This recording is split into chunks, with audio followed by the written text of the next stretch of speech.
നടപ്പ് സാമ്പത്തിക വർഷത്തെ മദ്യനയത്തിൽ സമഗ്ര പരിഷ്കാരം കൊണ്ടുവരാൻ എക്സൈസ് വകുപ്പ് മദ്യനയം പിന്തുടർന്നു പോരുന്ന യാഥാസ്ഥിതിക സമീപനം ഉപേക്ഷിക്കാനാണ് ധാരണ. CPIM നേതൃത്വത്തിന്റെ അനുമതി കിട്ടിയാൽ കരട് മദ്യനയം മന്ത്രിസഭാ യോഗത്തിൽ പാസാക്കും. എഥനോൾ പ്ലാന്റ് അനുമതി വിവാദമായെങ്കിലും ഡിസ്റ്റിലറി തുടങ്ങാൻ താൽപര്യം പ്രകടിപ്പിച്ച കമ്പനികൾ വകുപ്പിനെ സമീപിക്കുന്നുണ്ട്. എലപ്പുള്ളിയിലെ വൻകിട എഥനോൾ പ്ലാന്റ് വിവാദത്തോടുള്ള പ്രതികരണമായാണ് മദ്യനയത്തിൽ സമഗ്ര പരിഷ്കാരം കൊണ്ടുവരാൻ എക്സൈസ് വകുപ്പിന്റെ തീരുമാനം. വിവാദങ്ങൾ കണക്കിലെടുക്കാതെ തീരുമാനങ്ങളുമായി മുന്നോട്ടു പോകുമെന്ന സന്ദേശമാകും പുതിയ നയം. ഡിസ്റ്റിലറി തുടങ്ങുന്നതിന് ഇപ്പോൾ തന്നെ അനുമതിയുണ്ട്.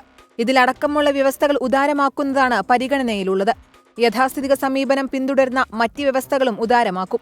പാർട്ടി ക്ലിയറൻസ് ലഭിച്ചാൽ അടുത്ത മന്ത്രിസഭായോഗത്തിൽ മദ്യനയം അവതരിപ്പിച്ച് പാസാക്കും. സാമ്പത്തിക വർഷത്തിന്റെ ആദ്യം പുറത്തിറക്കേണ്ട മദ്യനയം വർഷം തുടങ്ങി 11ാം മാസമാണ് പുറത്തിറക്കാൻ പോകുന്നത്. വിവാദമുണ്ടായിട്ടും 2 കമ്പനികൾ ഡിസ്റ്റിലറി തുടങ്ങാൻ താൽപര്യം പ്രകടിപ്പിച്ച് എക്സൈസ് വകുപ്പിനെ സമീപിച്ചിട്ടുണ്ട്. നിയമാനുസൃതമായ അപേക്ഷയുമായി വരാനാണ് കമ്പനികൾക്ക് നൽകിയ നിർദ്ദേശം. ഈ മാസം 21-ന് കൊച്ചിയിൽ നടക്കുന്ന രാജ്യാന്തര നിക്ഷേപക സംഗമത്തിൽ ഈ കമ്പനികൾ നിക്ഷേപ താൽപര്യം പ്രകടിപ്പിക്കാനും സാധ്യതയുണ്ട്. 24 തിരുവനന്തപുരം.